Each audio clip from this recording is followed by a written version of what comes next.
What's up, Fire Dogs? Welcome to Coffee Break. This is episode number 3. Today I talk with Chris Lopardi. He's stationed at Mountain Home Air Force Base in Idaho. Today we talk about resiliency and taking care of airmen. My name's Chris Lopardi. Been in the Air Force going on 19 years now. Been in fire protection the whole time. And been all over the place. Little Rock, did a little stint down at Goodfellow. Went to Eielson, Eglin, back to Eielson, and now I'm here at Mountain Home. And I've been married to my wife for 15 years, and we got 4 boys, and it's just been an awesome ride. I just want to talk about resiliency just because, like you said, I've had a lot of adversity this year, specifically in terms of what's been happening in my life.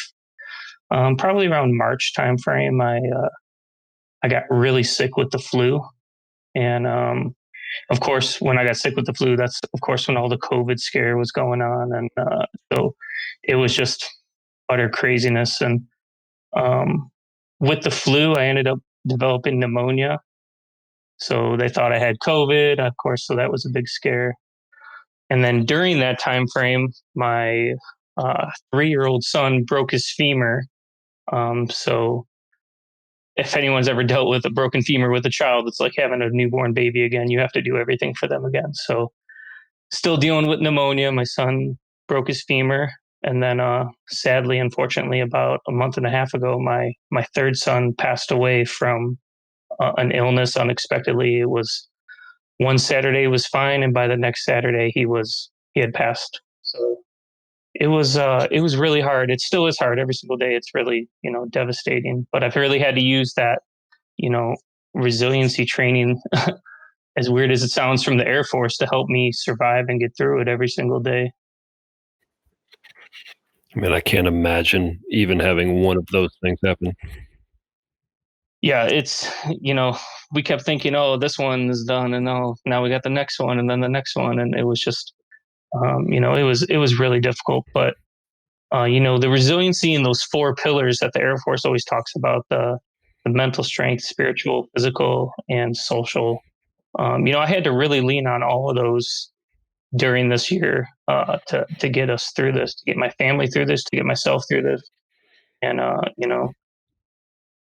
resiliency seems to be a buzzword all the time, in the Air Force. And I actually had to put it to play for the first time in my whole career, where I actually had to think, whoa, do I have all these 4 pillars down, and they're going to be able to get me through this really horrible time? And they really have.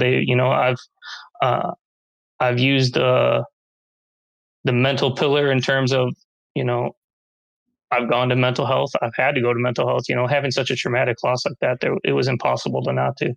And they've really helped me out a lot. Finding spiritual strength. I'm a religious person. I leaned on the chapel services here in Mountain Home, and they really helped me out a lot during this difficult time. Physical strength, for the people that know me, I like to run. I run a lot. I was actually training for a marathon before I ended up getting the flu and then pneumonia. So it really threw a wrench in there. But that physical strength and that physical pillar really helped me get back into a good mindset now. As I kind of dedicate each one of my runs to my past son and share a memory of them every time I run. There you go. And then the social and the family.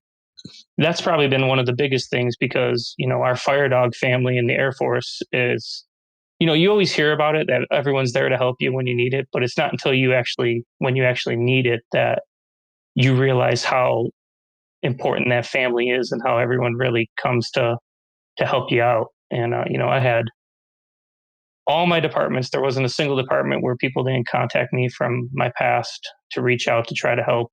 And just having their support and their love and talking to them, it really helped me keep that strong mindset that whole time. So it plays a big deal. Yeah, I mean, it seems like you've handled it incredibly well just in talking to you now. And I know that you probably went through some really dark and difficult times, and it's really impressive that you're even sitting here and talking to me. Honestly, if any one of those things happened to me, I don't know how well I would have taken it personally. What do you think, if you had to pick one of those things in terms of resiliency, what do you think worked the best, or something that was at the forefront of your mind like the whole time? it's really got to be like the social and your family. Like, the fire dog family was there for me the whole time. And, Chief Master Sergeant Kruger here at Mountain Home, he was awesome. He helped me every step of the way. Chief Morris, Chief Wagner, they all reached out to me, and I've only met them, a handful of times. They don't know me Mhm. personally, but they still reached out to me and made an effort. And that meant a lot to me, actually. Mhm. And, having those strong bonds with our fire dog family all across our career field, it's played a huge dividends in my healing. And I'm not going to try and say that I'm good to go, because I'm not. I have a long road ahead of me. My Oh, family yeah. does. But I feel like we're in the right mindset to get where we need to be one day. Yeah. It's not, it's not an easy task, but it is what it is. Yeah. I'm not happy about it, but I I you're think it's a good you lesson never for you don't get to choose the cards you're dealt. right. It's a good lesson for it's a good thing for a guy like me to hear, or I think for people in general to hear these stories like this and realize how important your social network is, and especially your coworkers, and how you treat them matters. And those relationships you build, Sure. they do actually matter, and whether or not you're passionate about the job or Oh you're yeah. passionate about being in the Air Force, man, it's important to have these relationships and to have these people to lean on, especially in circumstances like what you encountered. Yeah. You know, I mean, I agree, and I can't talk highly enough about Mountain Home here. Like, the department's been amazing. They were with me every step of the way. They never let me do this alone, which really helped out a lot. how do you think it's translated into the way that you lead as a master sergeant? For me, probably my whole career, ever since I became a staff sergeant, uh, I won't say I've been in a long time, but I'm coming up on 19 years. And when I first joined, I remember a lot of guys getting yelled at all the time, being kind of not treated the best in our career field as young airmen. Hmm. And I just always told myself I was never going to be one of those NCOs or senior NCOs. And so when it comes to taking care of airmen, my thought process is I treat my airmen like I'm their parent, kind of.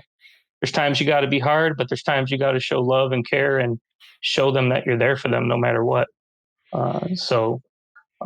Building that trust, having those open conversations that are sometimes difficult, but they need to hear, but in a respectful manner. Those are very important things. Being in their business, when you're a parent and you have kids, you want to know everything that they're doing. So, when shift's over and your airmen are going home, there's nothing wrong with saying, "Hey, what are you up today? What are you doing today?" Staying out of trouble, right? Just kind of those kinds of things can really help um, stop something bad from happening before it even does. You can save yourself a lot of heartache in the long run by just asking those questions. Yeah. Well, you're certainly not doing any favors to people that you are too friendly with, right? So you'll see that Exactly. sometimes where you are a leader. You can be their friend, and I think that you can be.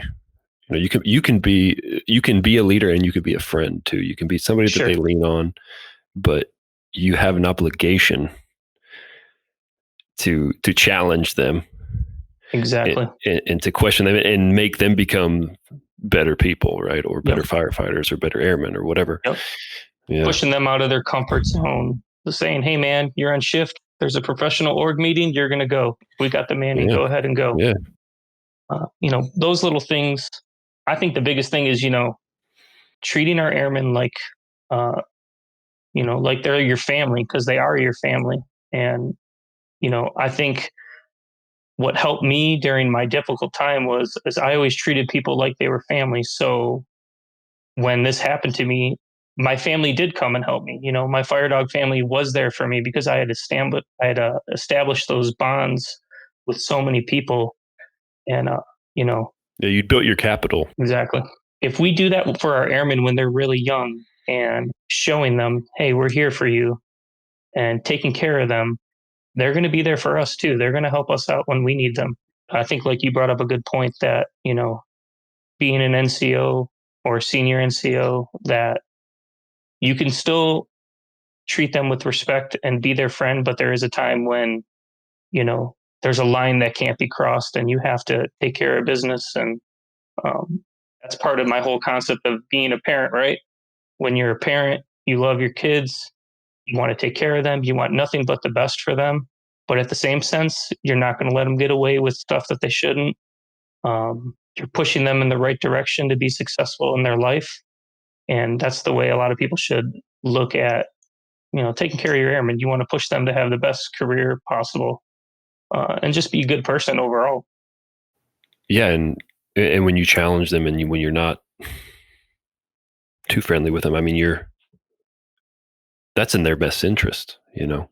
Learning that is something Oh, it that I is. Yeah. found pretty difficult to do. It's something that takes a lot of time, and some people got it, and some people don't.